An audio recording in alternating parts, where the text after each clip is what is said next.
Hey there guys, it's Justin. Hello. Today we are going to continue for your genetics lab.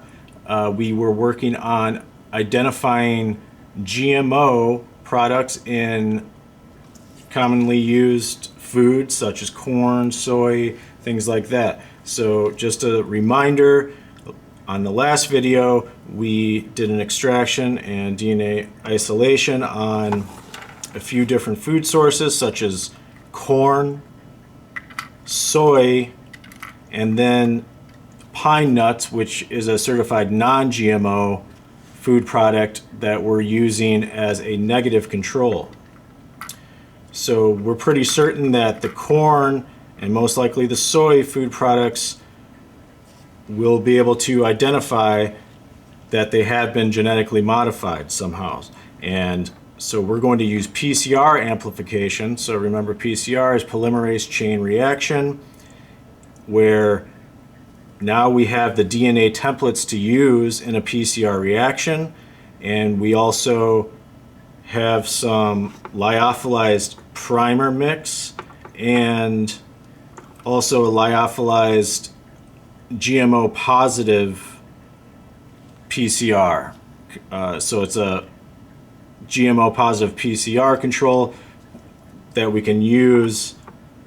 We know that's going to be amplified and produce certain bands in an agarose gel, and then we can compare our food samples that we bought from the store and see how they match up to those. Okay, so I'm just going to walk through with you what you would be doing in the lab. So I have my benchtop cooler here. I have the lyophilized GMO primers and GMO positive PCR control. I have some TE buffer, which is just a nice sterile solution that we can use to rehydrate our lyophilized products here. And then over here we have the thermocycler. So I am actually in the PNW Westville Biology Research Lab, and I brought everything to where the thermocycler is because I didn't want to move this around. So that's where I'm at right now. So first step is we want to rehydrate or resuspend our lyophilized products here, and we want to do that aseptically using a sterile solution such as this TE buffer, which is TE stands for tris EDTA. It's just a kind of an electrolyte solution that is used in the electrophoresis portion, which we'll be going to next. So I'm going to resuspend the primer mix using 1 milliliter of the TE buffer, and then resuspend the PCR positive control with 190 microliters of that same buffer. Okay, so I have my pipettes over here and sterile tips, and I have my pipetter set to 1,000 microliters or 1 milliliter, and I'm going to remove the cap from my lyophilized primer mix here, remove the cap from my TE buffer. Okay, grab some of the TE buffer,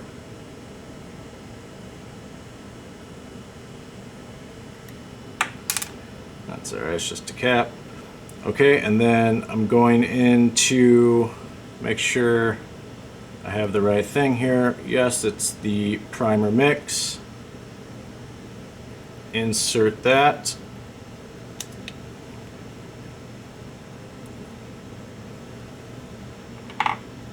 And now you can see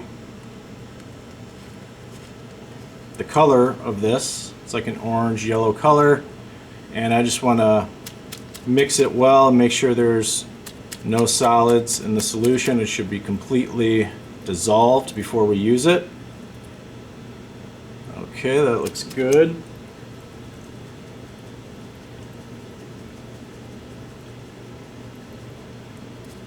Okay, it's not lyophilized anymore, so now it has to be kept cool to protect against degradation of the very sensitive DNA primers there. So I'm going to go ahead and put that in my laptop cooler. And before I use that again, I will make sure that it has all dissolved. Okay. So now we're going to do the same thing with just going to set this over here. We're going to do the same thing with the PCR positive control, which is this here. I'm going to use the buffer again, but we don't need as much buffer. All we need in this case is 190 microliters. So I'm going to grab my small pipetter, set to 190, and smaller tips as well.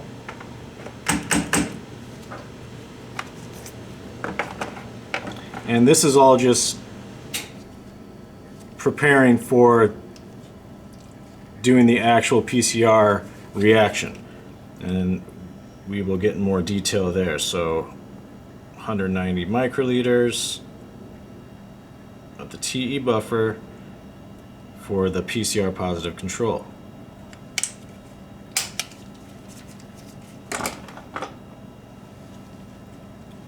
And I'm going to do the same thing with this, make sure it's all dissolved, shaking it.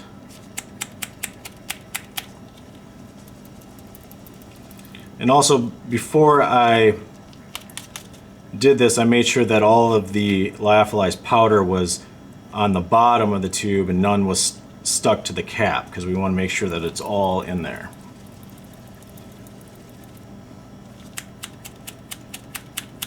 I still see a little solid chunk there, so I'm going to continue mixing.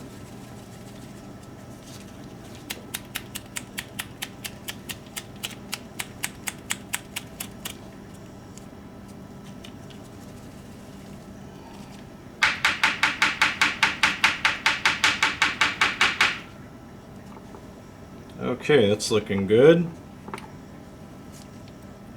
It is all dissolved, and that is ready for use. So we're not going to use this until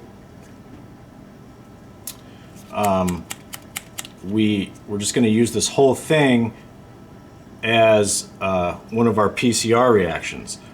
This GMO positive LIFO control, complete PCR control here, has all the PCR ingredients already in it. So it has a DNA template from a certified GMO positive organism. It has primers already in it, and it has the polymerase, DNTPs, and all the other ingredients that are required for a PCR reaction. So once it's lyophilized, as far as this tube goes, it is ready for PCR. However, our samples that we prepared last week are not ready. So we have to add a sample of each of our templates that we prepared to these 0.2 milliliter PCR reaction tubes here.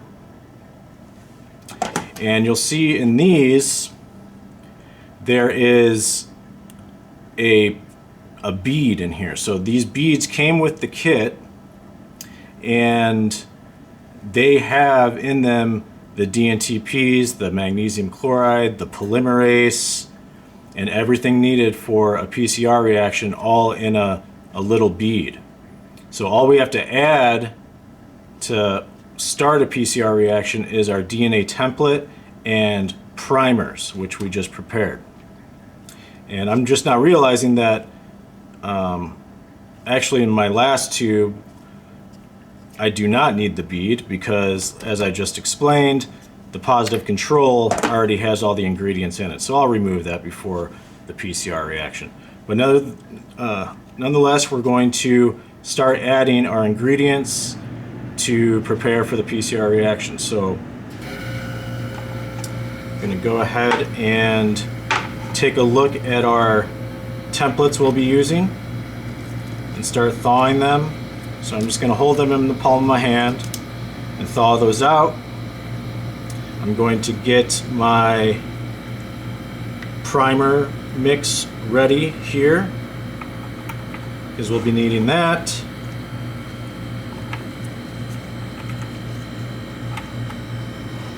And our beads are already in there. So that's all we're going to need is a DNA template, a primer mix, and the bead, and then we'll be ready for PCR. And then I'll go through how we use a thermocycler as well after I've added all the ingredients here. Okay, so to each of our sample tubes here, we're going to add 20 microliters of the primer mix. Okay, so I'm going to remove the caps here, and you'll notice that I've numbered these tubes, and I've written down on a separate piece of paper what each number corresponds to. So number 1 is going to be the pine nuts, or the negative PCR control. Number 2 is going to be our corn. Number 3 is going to be our soy, and then number 4 is going to be the positive control. Set that down there. I'm actually going to go ahead and remove this one bead that we don't need.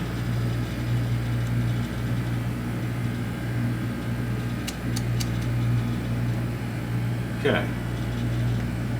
Because as I said, the positive control mix already has all of the PCR reagents ready to go in it, including the primers. Okay, so now I'm going to add 20 microliters of primers to our first 3 tubes here. So I will grab our 2 to 20 microliter pipetter, set it to 20.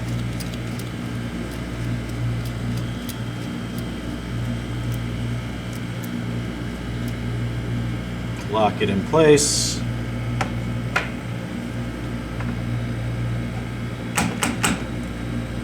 I'm going to go ahead and get these tips out, because we're going to want to use a fresh tip for each of these tubes, because we want to be really careful not to cross-contaminate any of these. Specifically, we don't want any of our extracted DNA or the positive control to get into the negative control.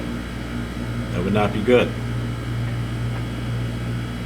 Okay, so I'm going to make sure my primer's good to go. There's no floaties in there. It looks great.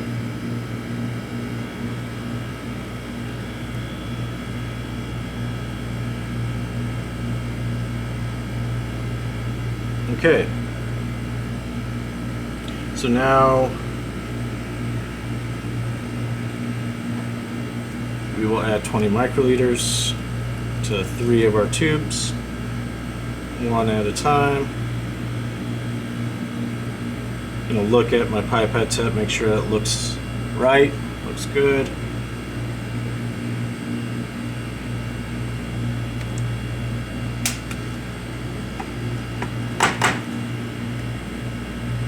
So 20 microliters is a tiny amount of liquid, so I'm just getting it, I'm dispersing it into the tube by going in at an angle and going to the wall of the tube to make sure it gets down to the bottom of the tube where the bead is.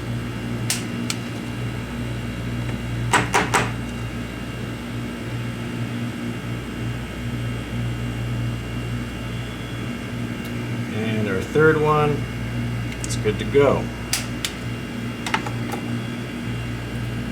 So now we need 5 microliters of our DNA template. So each of the samples that we extracted last week, we only need 5 microliters of that template DNA, and that's enough for the primers to attach to it and amplify if there is GMO present. Okay, so tube number 1 is our negative control. I'm going to make sure it is thawed out. That looks good. And I'm going to adjust my pipetter to 5 microliters. So 20 microliters was a tiny amount, but 5 microliters is a super tiny amount. You can barely see it. So you want to be really sure that you get that amount where it's supposed to go. Okay. So I've mixed this well. And you can see just a little tiny amount in there. That looks good. It looks like 5 microliters. So I'm going to disperse it to the side of the tube. Okay.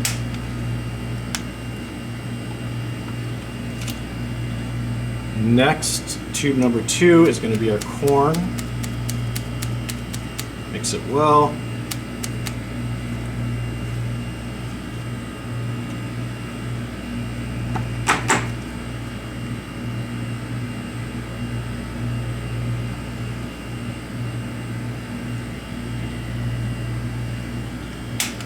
Good.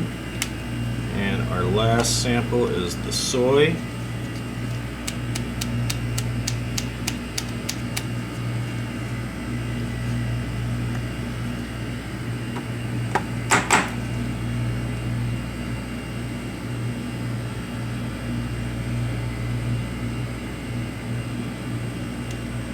Okay.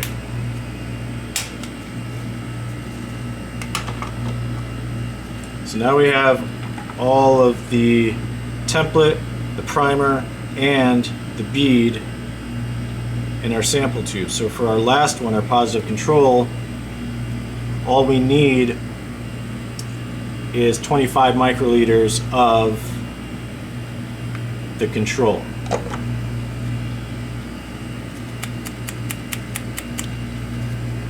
Right. Set this to 25 microliters.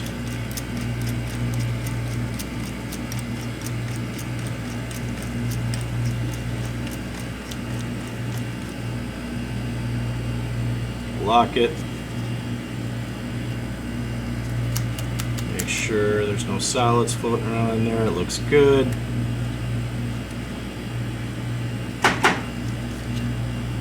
And 25 microliters.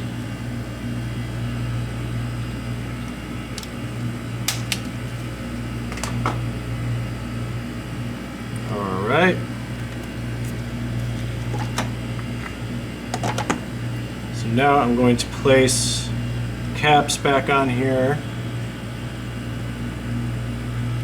and see what these look like. So I'm going to just tap these. So everything's on the bottom of the tube and there's nothing clinging to the top or the cap or the sides. I'm going to press these down really well so they don't pop open during the PCR reaction. So these colors look good. The amounts all look the same across the board. So these are ready to go. So now I'm actually going to run over here really quick and just throw these in the PCR tube centrifuge and just spin them just to make sure everything is collected on the bottom.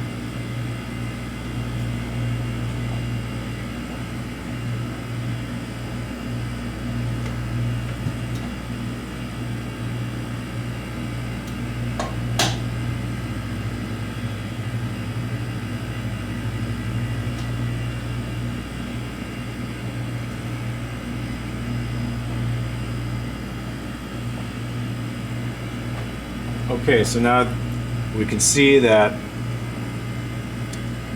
everything is on the bottom of the tube and these are ready for PCR amplification. Now I'm just going to tilt the camera over here so you can see what I'm doing. So this is an Eppendorf flex lid thermocycler, and for any PCR reaction we need to very carefully control the temperatures through the whole cycle. So that's what the thermocycler does. It does that automatically. So there's programmable presets in here that we can use to make sure each cycle is at the right temperatures and the right times for all of the reactions taking place. So in here we actually have a preset GMO lab, and what we can do is look at it really quick to make sure before we start that these are where they're supposed to be. So I'm going to try to zoom in here so you can see it. Okay, so our first initial step is going to be 94 Celsius for 5 minutes. And that's the initial denaturizing that's going to happen to access our template DNA. Okay, and then we're going to do 94 Celsius for 60 seconds, 58 Celsius for 60 seconds, and then 72 Celsius for 60 seconds. And then to do a final extension of our DNA, once the primers attach or anneal to the template and extend it and start making copies of itself, the last step in the cycle then is 72 Celsius. Okay, so now we're going to insert our PCR reaction tubes in to the reaction vessel here. This just looks like a PCR tube rack, and you can see we have tubes in here kind of as spacers because this lid in here is heated. But it also has a really neat feature on this. Once the cycle is done, the inside chamber will cool down to 4 degrees Celsius to preserve our PCR products. Okay, so I'll just set them right there in the middle.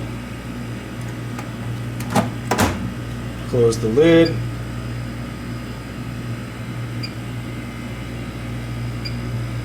And now just hit start on the thermocycler. I'm going to scoot this back a little bit so you can see the screen a little better. So now you can see that the lid is heating up. It gives you a remaining run time of 2 hours and 20 minutes. It lets you know what time you started, what time approximately it will end, and it gives you also the temperature of the block that the tubes are in and the temperature of the lid. And it has a green running symbol there, so we are good to go. So we will check back when this is complete. And in the meantime, we are going to prepare an agarose gel for the electrophoresis, which is the last step of this, so we can visualize our DNA bands in an agarose gel.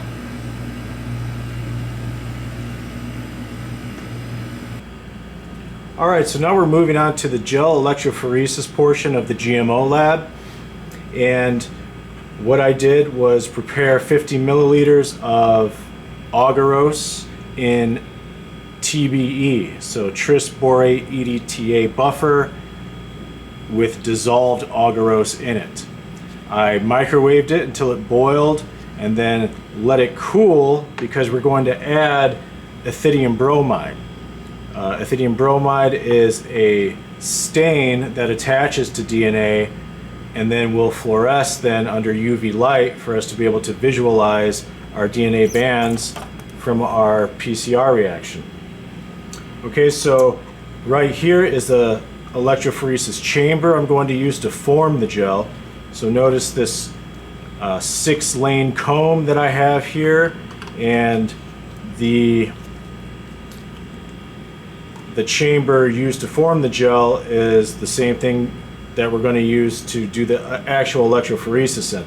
But instead of it being turned this way, it's turned this way, so it's sealed off, and we can pour our liquid agarose into here, so it will solidify and form lanes for us to run our PCR product in. So now that this is cooled off, I'm going to add 10 microliters of ethidium bromide to our agarose solution here. You could do between 5 and 10 or even more ethidium bromide if you want. I usually use 10 just so I'm sure there's enough in there and it's evenly distributed throughout the gel, so any DNA that's running through there will come into contact with the ethidium bromide and then will be stained properly. Ethidium bromide is very toxic because of its very nature of staining DNA. So if you get it on your skin or absorb it somehow, it's going to go right to your DNA and possibly cause mutations. So you have to be very careful with this. I'm wearing gloves, safety glasses, the whole 9 yards. So I'm going to get 10 microliters of the ethidium bromide. It's just an orange looking liquid like that, and I'm going to evenly disperse it into my liquid here just by inserting a little bit at a time throughout the gel that's forming in here, and I'm going to stir it gently. We don't want to stir it too vigorously and form a bunch of bubbles, because then the bubbles will show up in your gel and it's just unattractive. So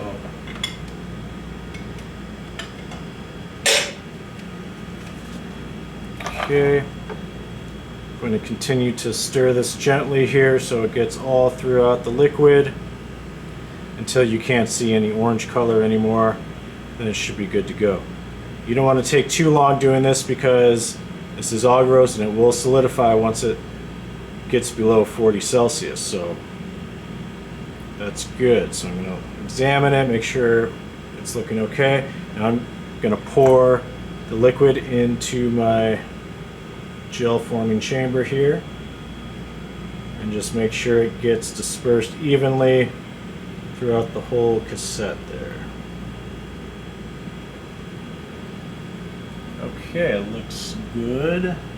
There are some bubbles in there, which I'm not happy with, but we're gonna go with it anyways.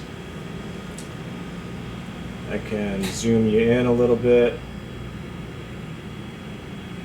They're little tiny bubbles, so I'm not too concerned about it.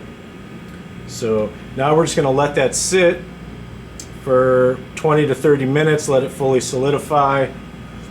And meanwhile, our PCR reaction is still running. So that has another hour or so left. When that's done, this will definitely be ready. Then we will load the gel with a DNA ladder, which helps us determine approximate sizes of our bands. We're going to do our negative PCR control of the pine nut food product that we use. We're going to do the corn and the soy to test to see if there's GMO present in those food products, and then a positive control at the end here. I may do a different order. Usually it's good to have a negative and positive control right next to each other, so I may do it that way, but nevertheless, we will be back to load the gel, and I will show you how to run a gel at the appropriate voltage and appropriate time, and we will see you in a little bit. Okay, so we've let the gel electrophoresis for about an hour and 20 minutes, hour and a half about, and you can see that it has migrated a little over halfway. So what we're going to do now is pause or actually just stop the power unit and halt the electrophoresis, and then I'm going to put this on our gel doc here in the lab, and then we will take a look at the pictures, and I'll probably just send the images that I obtained from the gel doc, and I'll send those to Dr. Bates so he can give access to those pictures to you guys, and just show you what the results would look like. And besides that, so just to recap, we went from buying food from a store, grinding it up, extracting DNA from it, undergoing PCR, and then undergoing the gel electrophoresis component to visualize any amplified DNA to identify a GMO food. So I hope you guys enjoyed it, and we will see you next time.